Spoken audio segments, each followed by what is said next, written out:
The history of rice has been documented as far back as 2500 BC. Rice's first domestication was from a wild grass, roughly 10,000 to 14,000 years ago.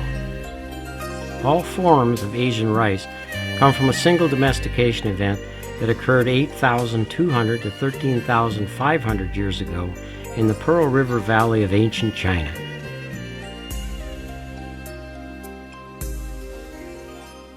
The cage wheel tractors shown here are specifically designed for wetland cultivation within the rice paddy. Their design allows the flotation of the tractor as well as the soil cutting effects needed to till the rice paddy.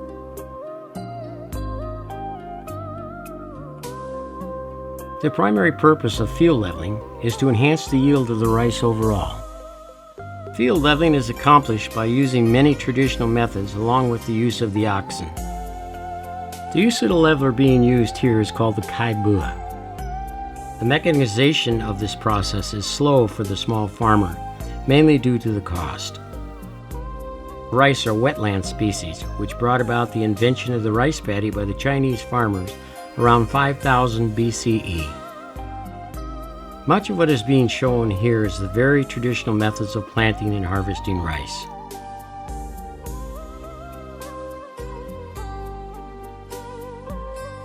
The ladies here are an example of the strong but yet aging population of those working in the rice field. Today there are more than 40,000 varieties of rice cultivated worldwide.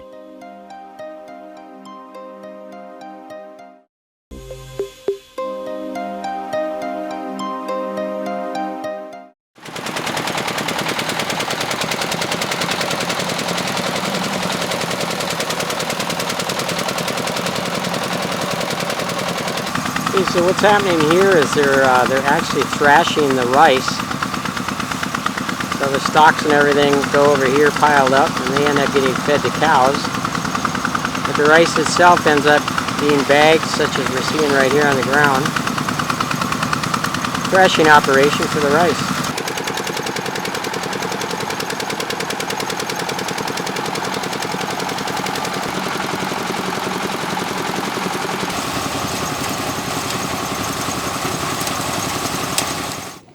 So here we're curing the rice. Now that it's been thrashed, what they'll do is they'll come out and lay it on the hot blacktop, and then they'll keep stirring it up until the rice actually becomes dry, and then it's usable for their food source.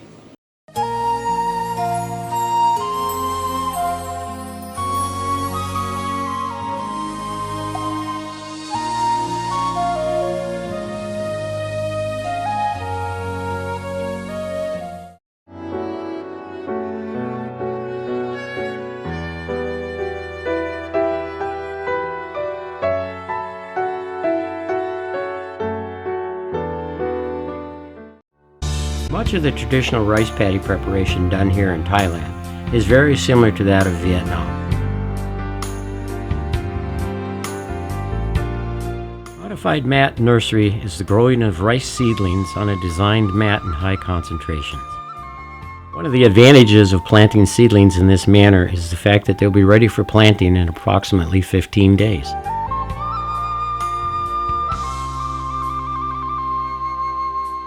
Currently, Asia rice production is facing many challenges. One of these challenges is the movement of the younger people into what's called the urban drift, leaving an aging population left on the farms.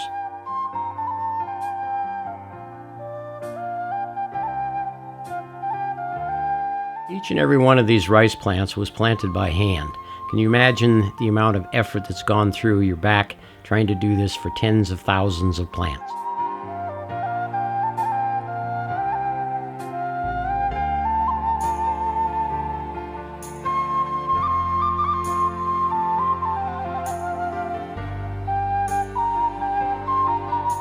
The food industry here in Southeast Asia is worth billions of dollars, and yet poverty is widespread among the small-scale farmers and workers who produce and process the things we eat.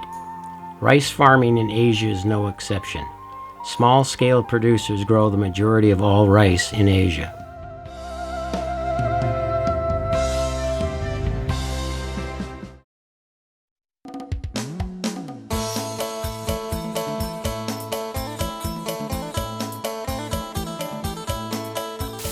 Here the rice has been cut by hand 1 week earlier and then laid on the stubble to dry.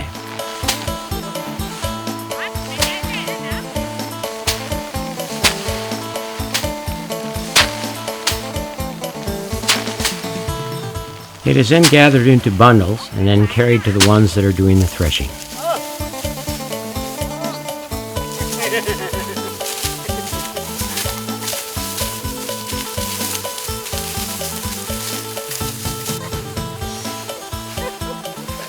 Here the tool called the Mai Tai heave is used to capture the rice bundles for threshing.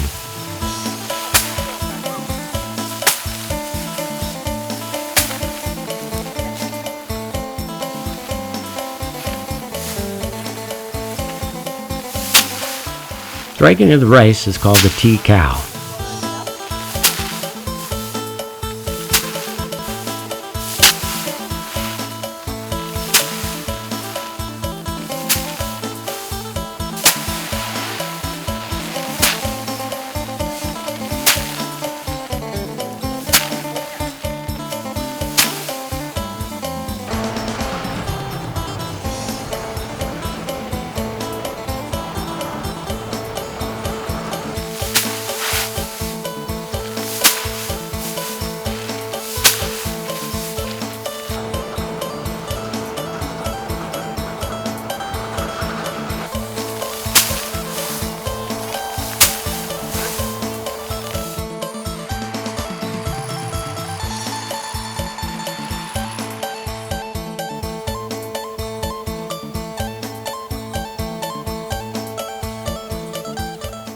Well, if you've ever wondered how rice is actually harvested, this is a particular way that they've been doing it for thousands of years.